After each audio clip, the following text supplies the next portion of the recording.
Well, hello again, all the boys and girls out there in YouTube land watching.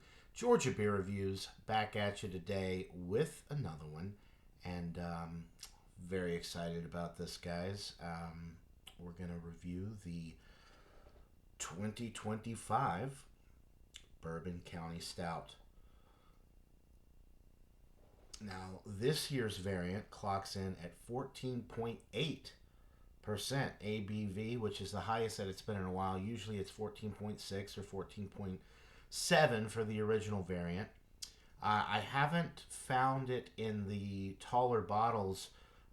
Everywhere that I've been, they're selling it in the original anyway. They're selling it in 4 packs of 10-ounce bottles like this. It was $27 for the 4 pack, so $27 for 40 ounces of a 14.8% bourbon barrel aged stout. Not a bad deal, in my opinion. I've heard really good things about this year's variant. I really loved the Cherries Jubilee that I reviewed. That review's already posted on my channel. So if you're interested, go check it out. So let's see what the 2025 Bourbon County has to offer. And I think, honestly, like the 10 ounces, I really think for, as strong as this beer is, I think that's like the perfect amount. I will definitely be picking up a few more of these 4 packs and try to hold on to a couple bottles and let it age for a little while. 14.8% beer like this would age very well. Okay. So there's your pour. All 10 ounces in the glass there. I mean, as you can see, no head. A little bit of head, but it had already dissipated before I brought the glass up to the camera. But you can definitely see alcohol legs. They're not showing up as good on camera as they are to the naked eye here, but man, there are alcohol legs for days on this bad boy. Jet black appearance. Already, big nose of or big aromas of bourbon as soon as I opened the bottle and started pouring the beer into the glass. Oh, wow. Slightly boozy too. Kind of singes the nostrils a little bit. So definitely getting the dark fruit notes. That's really the first thing that I'm picking up on. Some date, fig, raisin, maybe a little bit of plum.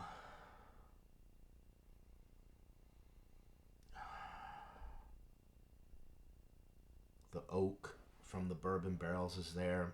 Slight vanilla note. Very oaky on the aroma. Like I said, slightly boozy with this one, but in a good way, not in a bad way at all. Mmm, really nice. Some dark chocolate, slight roasted quality from the barley malt. Little bit of the tobacco, but more dark fruit than tobacco on this.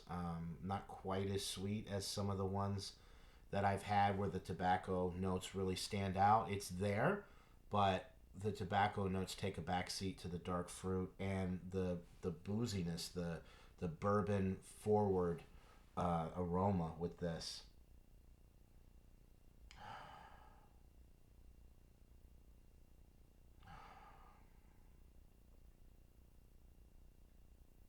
Slight toffee as well.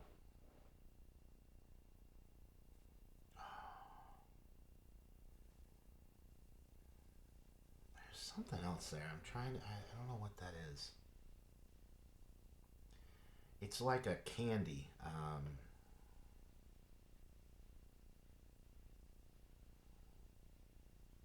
Like a chocolate.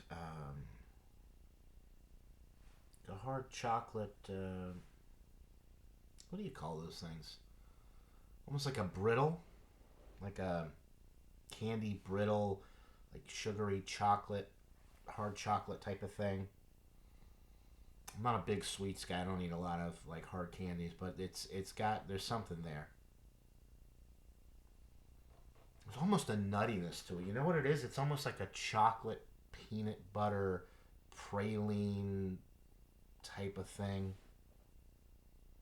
Yeah, it smells absolutely freaking delightful. I am salivating. Can't wait to get into this. Hey, look at that. The head kind of generated a very small head, but kind of generated a little bit as I was getting the aroma. Let's do a quick swirl. Yeah, not much of a head, but anyway, it smells absolutely delightful. So without further ado, let's get into this brew. Cheers, guys.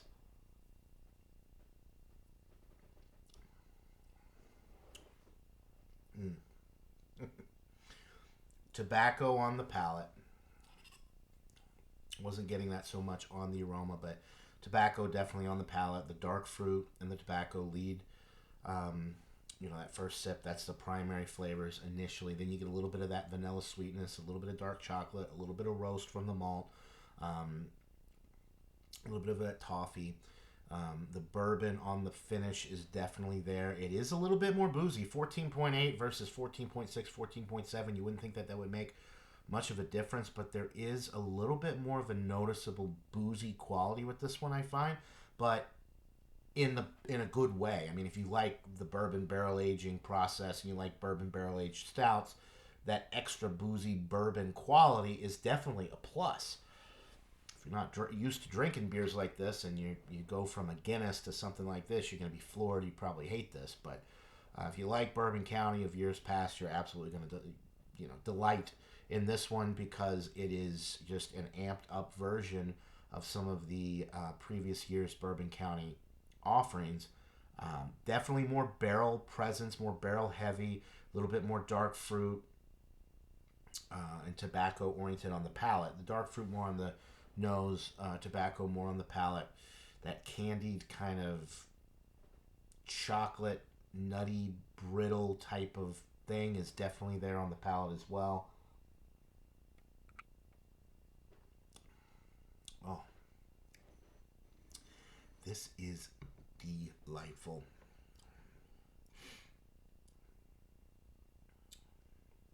Man, this is tough. I gave the Cherries Jubilee a 99 the other day when I reviewed it. This is right up there with that. I will say that this one is a little bit more boozy, more alcohol forward, more barrel forward. So maybe a little bit more rough around the edges, not quite as smooth because it is a little bit higher ABV and you do get more of the barrel presence and a little bit more of that alcohol burn on the back end.